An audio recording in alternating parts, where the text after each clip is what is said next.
राधे राधे, जय श्री राधे। कैसे हैं आप सब? आशा करती हूँ कि आप सब ठीक होंगे। मैं भी ठीक हूँ। मैं सीमा अपने चैनल में आप सबका स्वागत करती हूँ।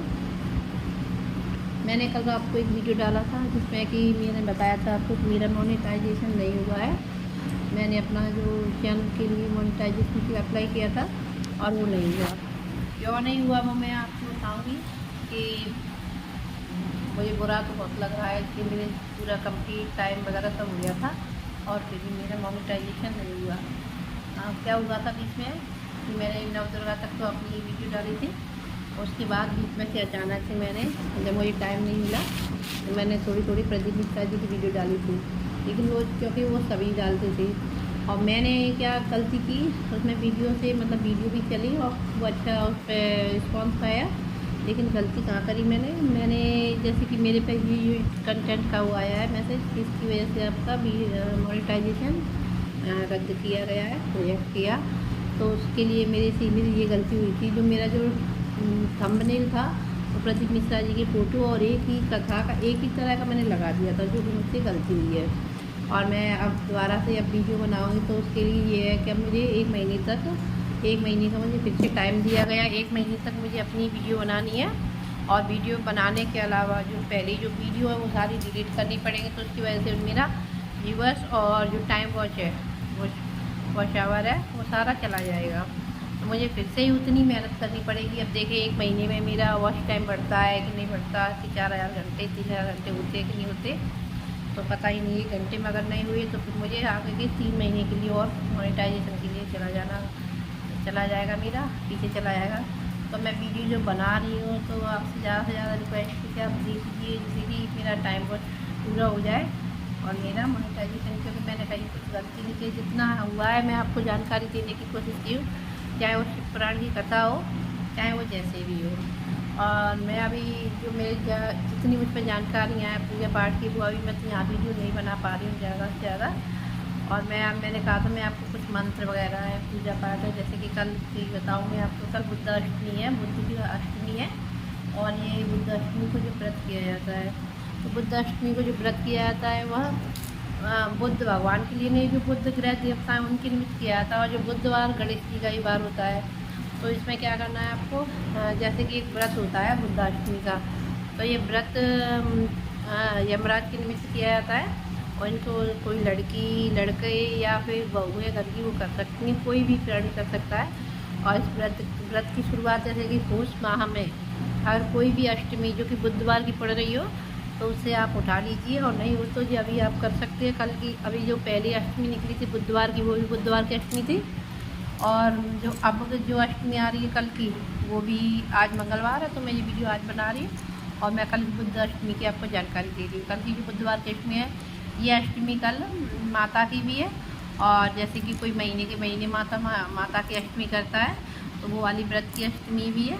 और जैसे और जी बुद्धाष्टमी है, तो बुद्धाष्टमी का प्रभाव क्या होता है, जैसे कि कोई भी लड़की अगर करती है, शादीशुदा हो वो लड़की या मायके पे करती है, तो जैसे उसकी 7 किस पीढ़ी मायके की, किस पीढ़ी ससुराल की तर जाती है। जैसे कि उसके नरक में कोई कारण से देवता या माता पिता या किसी का कोई भी डले हो तो उनका उद्धार हो जाता है।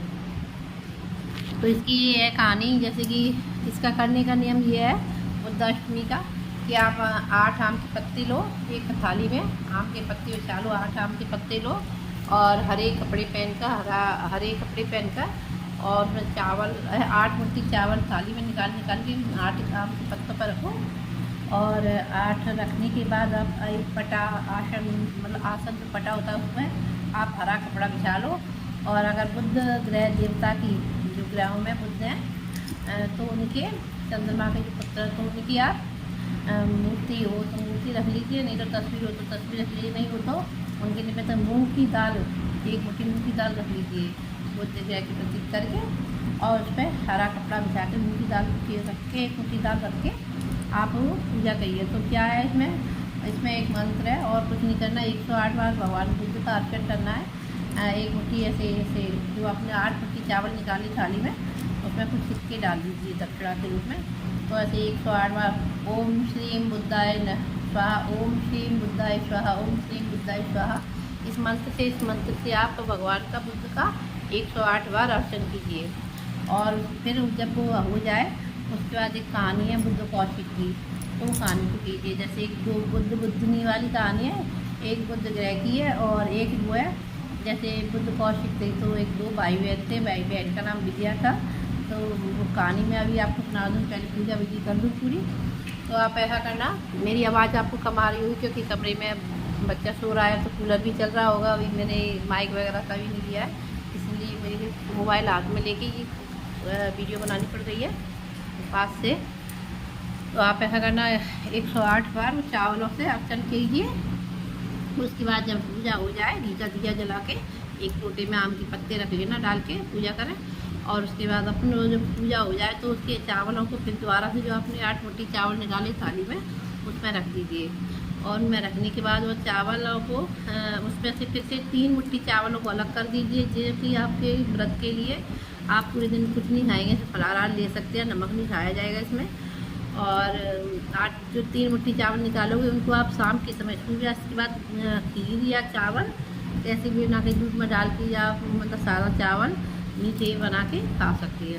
केवल वही चावल जो पूजा के अर्चन किए जो मिलाए हैं वही चावलों को आप 3 मुट्ठी चावलों को खाएंगे, उससे ज़्यादा कुछ नहीं लेंगे। तो ये और जो बचे हुए चावल उनको आप दान कर देंगे, उसमें कुछ सिक्के डाल के दान कर दीजिए। और अब एक कहानी है जो कि एक भाई बहन थे, पुरानी कहानी है ये, प्राचीन कहानी, जो कि एक भाई बहन थे। तो बहन का नाम विजया था, भाई का नाम बुद्ध कौशिक था। उनके माता पिता थे जो एक ब्राह्मण की बेटी थी जो। तो एक दिन वो अपने गाय, उसका एक बच्चा था, उनके यहाँ एक गाय थी, उसके बच्चे का नाम धर्मपाल था। तो वो अपने धर्मपाल को और अपने गाय के बच्चे को, भाई और बहन तीनों बच्चे को चराने गए। तो कुछ वो नदी पर नहा रही थी बहन, तो कुछ चोर आए, उनके बच्चे को छुड़ा के ले गई। वो चुरा के ले गए। तो वो बहन जब नहा के आई तो वो देखा उसने कि यहाँ तो गाय का बछड़ा नहीं है। तो बहुत दुखी हुई तो रोने लगी और आसपास सबसे पूछने लगी। सबने मना कर दिया कि हमने नहीं देखा। तो जब एक उसे कुछ दूरी पर रो रहा के चुप, और उसे ढूंढने के लिए उसका भाई गया, तो भाई भी उसका वापस नहीं आया। तो वो और रोने लगी कि मैं घर कैसे जाऊँ, मेरा भाई भी खो गया और मेरी गाय का बछड़ा जो मैं से अपने भाई की तरह मानती थी वो भी खो गया। तो फिर उसके बाद उन्होंने देखा कि नदी किनारे कुछ औरतें पूजा कर रही थी। तो वो गई कि मुझे बहुत भूख लगी है तो मुझे कुछ दे दो। तो पूजा वो आम के पत्तों पे भात रखी थी चावल, तो उसी की वो पूजा कर रही थी। उन्होंने कहा कि मेरा आप ये क्या कर रही हो? उन्होंने कहा हम आपको दे देंगे, मैं हमारी पूजा है तो ये चावल आपको हम दे देंगे प्रसाद के लिए। तो बोली कि कैसी पूजा है, क्या मैं कर सकती हूँ इस पूजा को? उन्होंने कहा इस पूजा को सभी कर सकती है। तो मेरा भाई खो गया है और मेरा बच्चा जो धर्मपाल बछड़ा जो गाय का बच्चा है वो भी खो गया है, तो क्या वो मिल जाएंगे? तो उन्होंने स्त्रियों ने कहा इससे खोई हुई चीज़ और माता पिता को सदगति और जो भी मनोकामना हो वो आपकी पूरी होती है। तो वो आज अष्टमी है, आज बुधवार की अष्टमी पड़ी है, तो आप ये व्रत रख लो। तो उन्होंने उसके लिए एक आम के पत्ते का लगा पातल डाली, उस पर आम के पत्ते पर लगाए और उन्होंने 8 मुट्ठी चावल उसके लिए निकाल दिए। तो उसने वो पूजा करी, आरती होने के बाद उसने वो प्रसाद वहीं ग्रहण किया और देखा कि कुछ ही देर में उसका भाई कुछ चोर जो उसके बछड़े को ले गए थे धर्मपाल को, तो वापस करने आए। और उधर दूसरी दिशा से उसका भाई भी चला रहा था बुद्धकों से। जब वो दोनों अपने घर गए तो बेटी के गम में जाने के लिए, तो माँ उनकी बीमार थी, तो माँ कुछ दिन बाद चल बसी। अब कुछ दिनों बाद जैसे जैसे बेटी बड़ी हुई तो पिता को उसकी शादी की वो लगी चिंता, बिन बाप की लड़की, बिन माँ की लड़की कैसे क्या कुछ करेंगे। तो वो करने लगे, उसके लिए घर बताते, तो वो घर नहीं देख पा रहे, सही घर नहीं लगा। तो वो एक दिन उसके पिता ने बोला कि क्यों ना मैं इसे तो यमराज के ही निमित्त कर दिया जाए। तो वो यमराज तो एक दिन आ जाओ जब, तो वो क्या कहते हैं कि वो यमराज ने सुन लिया। तो यमराज की पूजा से बहुत खुश हुई विजया की से। तो यमराज स्वयं धरती पर आकर बोले कि ये तेरी दान पुण्य करने वाली पक्षी है, का आप ऐसा करो ब्राह्मण कुमार, आप हमें अपनी पुत्री हमें सौंप दो, मैं यमराज हूँ। तो वो उन्होंने कहा यम के लिए कैसे पुत्री को दे सकती है? तो उन्होंने कही कि आपको कोई कष्ट नहीं होगा, मैं धरती का मैं स्वर्ग का देवता हूँ, तो क्या कहते हैं वो अच्छी तरीके से ले जाऊँगा और रखूँगा, मैं वचन देता हूँ। तो ले गए, जब उन्होंने विजया से बाकायदा ब्राग करके वो विजया को ले गए, देवी विजया को।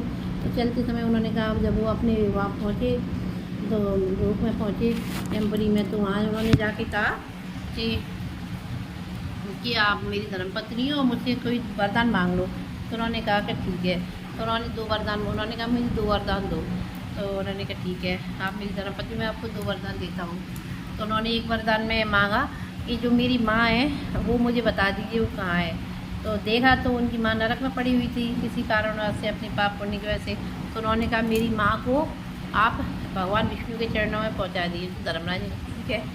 तो उन्होंने कहा देवी, जो आपने जो बुद्धाष्टमी का जो व्रत किया है उसके प्रभाव से आपकी माँ को मैं भगवान विष्णु के चरणों तक छोड़ाता हूँ। तो उन्होंने अब यमराज ने उनकी माँ को भगवान विष्णु के चरणों में सौंप दिया। दूसरा वरदान, तो उन्होंने दूसरा वरदान ये मांगा कि धरती पर जो कोई भी बुद्धाष्टमी का व्रत करेगा, और उन्होंने ये वरदान अपने मन से भी लिया था, जो कोई भी धरती पर बुद्धाष्टमी करेगा उस बेटी के माँ बाप को कभी कष्ट नहीं होगा। वो नरक में गए भी उनके देवता हैं, तो उनकी ससुराल वाले और मायके वाले। तो कहते हैं ना कि एक पुत्र ही होना चाहिए, एक बेटा ही सब कुछ कर सकता है माँ बाप के लिए, ऐसा नहीं है। बुद्धाष्टमी की कथा में स्पष्ट कहा गया है, वो भी यमराज ने, कि बेटी भी अपने माँ बाप के निमित्त कर सकती है। तो इस व्रत के करने से उसके नरक में गए हुए, जो इन्हें पानी नहीं मिला है, इन्हें तो पितरों को कुछ जो नहीं मिला है, तो उसके माँ बाप की सदगति व्रत भी कहा जाता है इसे दूसरी भाषा में। और एक बुद्धाष्टमी व्रत, तो इसे दूसरे भाषा में अक्षय सदगति व्रत। तो अजय और आपकी संपत्ति का नाश नहीं होता है इससे, कि आपके और पुत्र प्राप्ति होती है इससे, जैसे कि कुछ भी हो। तो उन्होंने कहा कि कीजिए, आज से जो कोई भी बुधवार को या अष्टमी को ये व्रत करेगा तो उसके माँ बाप की कभी भी दुर्गति नहीं होगी, सदगति को प्राप्त होंगे। और मेरी तरफ से एक वरदान और है, जो कोई भी बुद्धाष्टमी का व्रत करेगा, क्योंकि बुद्ध मंगल ग्रह के देवता हैं, तो उसे पुत्र प्राप्ति अवश्य होगी। तो पुत्र प्राप्ति के लिए ये बुद्धाष्टमी का व्रत बहुत ही ज़्यादा होया सरकारी। तो आप इस व्रत को जरूर कीजिए। और मेरे आज वक्त यही था कि आप मेरी वीडियो को देखते रहिए और ऐसे ही लाइक और सब्सक्राइब करते रहिए, जिससे कि मेरा वीडियो मतलब सही उसमें जाए और आपको भी सही ज्ञान मिले। ऐसे ही मैं आपको आगे भी और भी वीडियो में जानकारियाँ देती रहूँगी। जैसे कि अब एकादशी आने वाली है, तो एकादशी के बारे में और जो भी आपको पूजा पाठ की होगी, जितनी मुझे धार्मिक जानकारियाँ मैं आपको सब देती रहूँगी। जय जय श्री राधे, जय श्री कृष्ण, जय श्री राम।